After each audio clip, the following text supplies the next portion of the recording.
I sat here with JD Vance and he told me that they were about to sign an agreement with Iran to ultimately end the war. And they had that agreement. Yeah. JD told me that it was about to be signed. A couple of weeks later, here we are. They're back to bombing each other.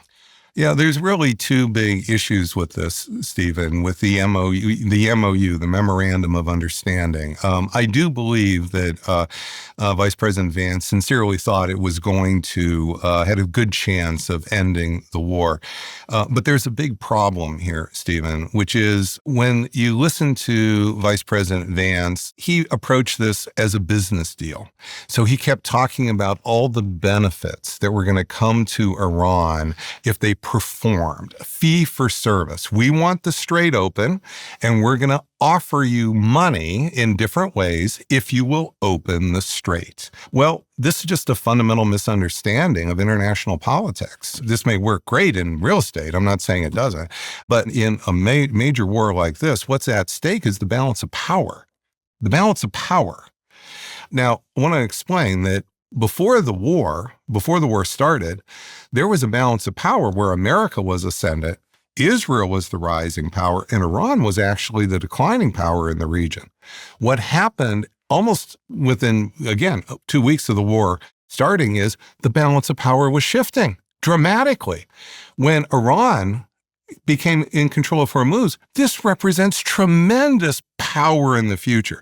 That wealth, all of the potential, that even though it hadn't been realized yet, equates to not just money to put in coffers, but it equates to military power. It equates to the ability to influence other states in the region, to build a sphere of influence. This is power in terms of major power politics that was shifting here. And so with the MOU, as you look at the MOU, JD Vance appears, we could just look at it, he appears to have thought this was a business deal. So he appears to have thought, we're going to hold up the promise of, say, $300 billion. It will eventually fall on you if you will just agree to do what we want and behave. Those aren't the clauses that matter to Iran.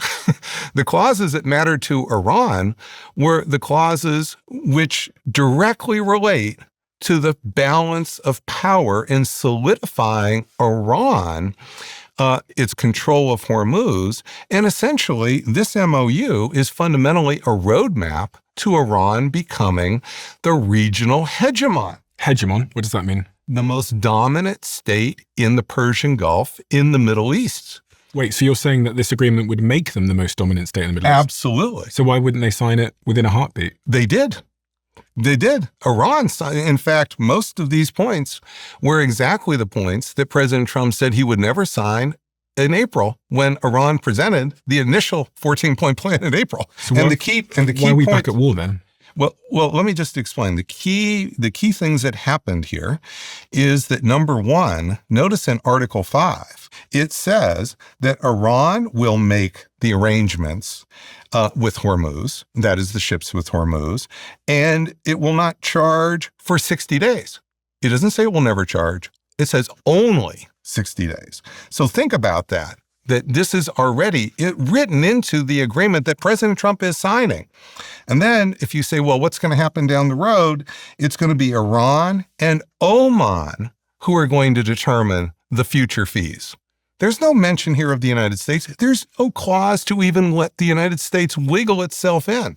This is a perfectly clearly written clause, and this basically gives Iran control of the Strait of Hormuz and also of the discretion to set the fees for as far as the eye can see with no constraint whatsoever. How do we know that this is the actual document?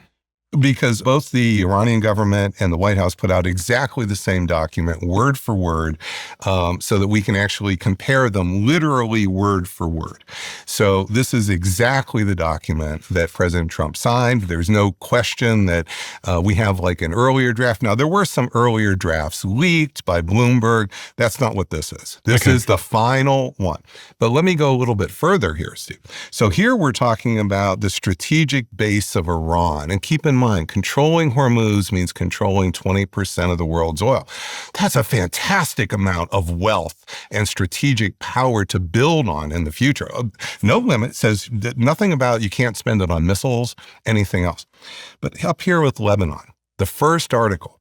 So here. So when you say article, this document contains 10, is it 10? 14. 14 different points. And when you say 14 articles, different points. And there are 3 points? points that are really the critical action points that matter here.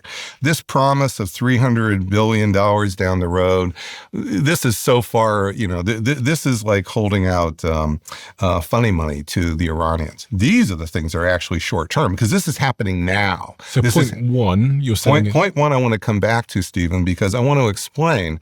This is Iran's strategic base. Point number 5. Point number 5. But what happens to become the dominant power in the region? You need more than a strategic base. You want a sphere of influence. You want a sphere of influence here. And can we? So I'll hold this up here. Yeah, that's good. That's good. Point number 5 is controlling the Strait of Hormuz. But many of the different countries, including Saudi Arabia, the U.S., have already started to have pipelines to bypass the Strait of Hormuz. There were plans to do this for years. They were too expensive, but almost immediately they started to do that. So the Saudi Arabia started to put out 4 to 5 million barrels of oil a day starting in mid-March into the Red Sea on a pipeline that had already been built and hadn't been used. There's a little area here called Fujairah, which is where the UAE had a pipeline. That's almost 2 million barrels a day. So 20 million barrels a day were going through Hormuz. Almost immediately, 7 million were being bypassed. Then there's all this discussion that Iraq might build some pipelines. There might be other pipelines here going through Syria. So what if you're Iran? You now control this, but notice it's a declining asset that way. If you only control Hormuz, within 5 years, good chance your power is going to be whittled away. What you want to do is you want a sphere of influence. So what Iran started to talk about is their security resistance belt, where they wanted to control. And they said from the Mediterranean to the Red Sea to the Gulf. This was the leaders of the Revolutionary Guard. And why would you do that? Because you want to prevent all of those bypasses to Hormuz, and they're already happening. And where's the key one? You already have the Houthis down here. You have Hezbollah here, but you want to make sure the Houthis are pretty secure right here. So just again, for the people that can't see. Yeah. So you're saying the Houthis are pretty secure where? The Houthis are pretty secure down here in Yemen. They've been fighting with the Saudis for quite some time. They've held their own. We fought a war with the Houthis in May 2025 to try to get them to pull back from a temporary shutdown of the Red Sea, and we lost essentially. So we couldn't beat them. But the big one that was at issue was Lebanon, and my point is, it's not so much that they love Hezbollah. They do, of course. They've had long time, decades of relationships with Hezbollah ideologically. There's good reasons for that, but there's something else that's a power reason that's being ignored here, which is you want Hezbollah to have drones right here in Lebanon. So if there's a pipeline that comes out here through Syria, if you've got some other pipelines that are coming out here, you've got Hezbollah here that can act as your Houthis. They can actually attack the shipping. So now you have you're Iran. You're a major power. You're the dominant power in the region. You don't just control this area here and the Strait of Hormuz. The Strait of Hormuz and Iran itself. You have an arc, a security arc here that is a sphere of influence, but it's an operational sphere of influence. This is not just a piece of paper or something to talk about. This is what's guaranteeing you control all of that oil, whether the oil from the Persian Gulf comes out through Hormuz, whether it comes out through Syria, or whether it comes out through the Red Sea. And that's what Article 1 is about. So how come? That's what I'm saying is not, when I listen to Vice President Vance, which I've listened to your interview and other interviews, a super smart guy. Okay. This is not a matter of that. Okay. But he's thinking of it as a business deal. We want Hormuz open. What's it going to take to pay? They're not looking at that. They're looking at, they want to be a regional hegemon. This is their roadmap. And that's why they stuck to those goals. But they signed this document, but then the war has kicked off anyway, again. Because what happened is President Trump signed the document. He owned the document for a day. He explained that he signed the document because, and this was literally 4 weeks ago, because the world was going to run out of oil in 4 weeks, and he wanted to open Hormuz. So President Trump saw this as a way to try to open Hormuz. But what happened immediately after President Trump signed the document, literally starting in the next 48 hours, is President Trump started to, and his administration started to undermine the document, violate the clauses in that document.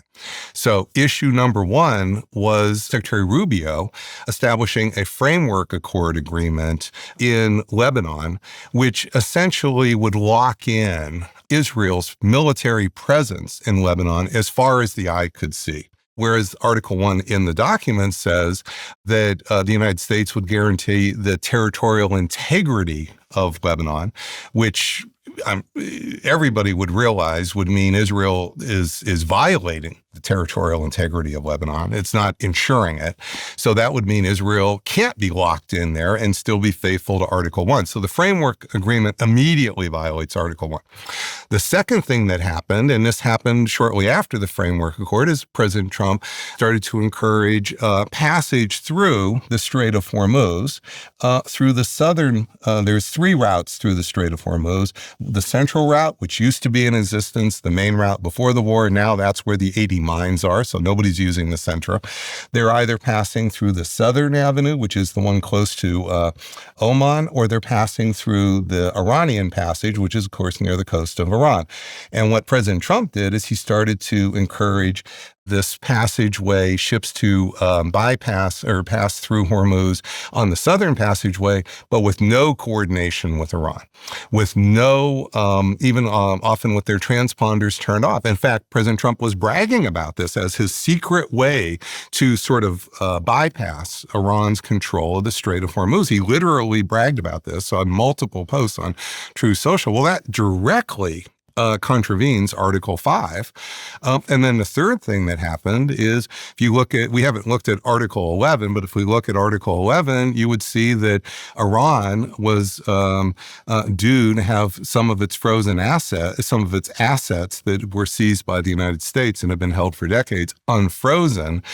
And there's a specific sentence which gives Iran the exclusive right to determine what's going to happen with that money. And what President Trump said is they can have their money, but only if they give it to the farmers, the U.S. farmers, and buy American grain. That's the third violation of the MOU. So what happened here, Stephen, is President Trump owned the MOU, and was faithful to it for at least a day, maybe 2. And this represented a strategic defeat for the United States. And he even explained why he accepted that strategic defeat very clearly and forthrightly. I call that owning the loss. He owned the loss for about a day or 2. But then he tried to reverse the loss almost immediately, Stephen. And that's how we're back at war.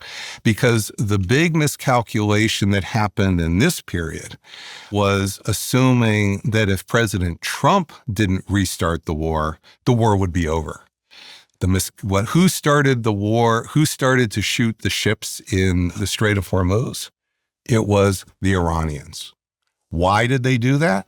Because we were violating the MOU, bypassing their control of the Strait of Hormuz, and that means preventing Iran from becoming the regional power, the rising regional power, ultimately the regional hegemon.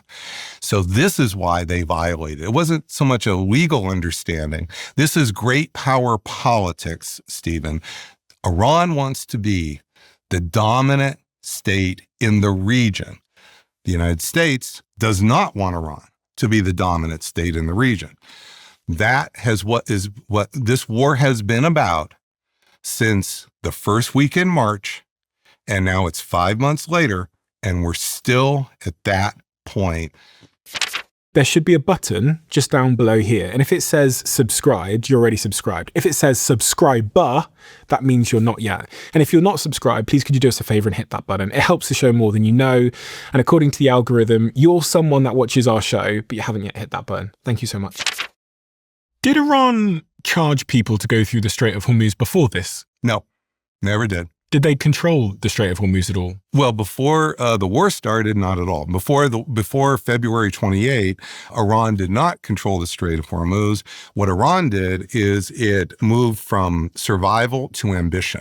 So Iran saw there was an opportunity with the bombing because the United States had we didn't even have our Navy here. There was no means whatsoever to sort of offset this Iran's control of the Strait of Hormuz. Nothing at all.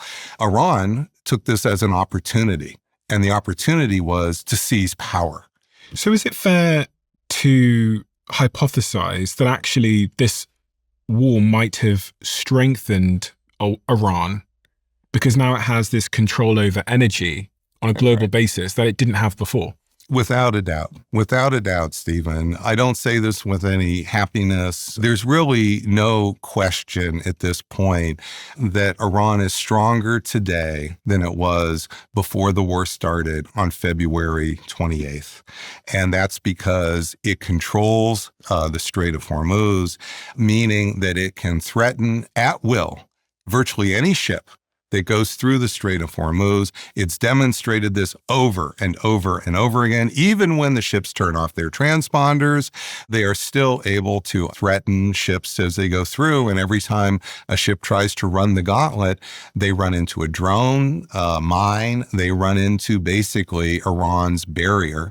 And that is Iran's power. There was a tweet that went viral this week about this. I'm going to read the tweet here. Please. It says, "I'm confused. The US has the most powerful military on earth. We've bombed the hell out of Iran for 4 months. Trump says their Air Force, Navy, and nearly all of their missile capabilities are destroyed. So how is Iran still capable of hitting US bases right now?" Because only a small fraction of its drone arsenal is necessary and missile arsenal in order to inflict that damage. Iran entered this war with thousands, we think tens of thousands of drones, ballistic missiles, anti-shipping missiles, which are lower sea-skimming cruise missiles. And even though we have destroyed large fractions of their missiles, they have plenty left over to hit these targets because they're doing saturation attacks. They're essentially doing swarms. They're saturating our defensive capability, and the drones and missiles that get through, plenty enough to damage it to the point we can barely use it if at all.